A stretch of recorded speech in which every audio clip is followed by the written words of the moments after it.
বিচার পেতে দেরি হলে বাংলা জুড়ে আগুন জ্বলবে বললেন অর্জুন সিং। বৃহস্পতিবার সুপ্রিম কোর্টে আরজিকর কাণ্ডের শুনানি ছিল, কিন্তু সেই শুনানি স্থগিত হয়ে গেছে। ব্যারাকপুর চিড়িয়ামোড়ের রাতজাগা কর্মসূচিতে যোগ দিয়ে প্রাক্তন সাংসদ অর্জুন সিং এ প্রসঙ্গে বলেন, শুনানির একটা ডেট পিছিয়ে গেলে ভেঙে পড়ার কোনো কারণ নেই। নির্যাতিতা বিচার পাবেই, কিন্তু সেই বিচার পেতে কোনো কারণে দেরি হলে আগামী দিনে বাংলায় আগুন জ্বলবে।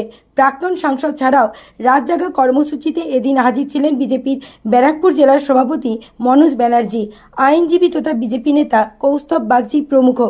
ব্যারাকপুর থেকে বিশ্বজিৎ নাথের report, Bangla MG news.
Justice for Antigone! We want justice!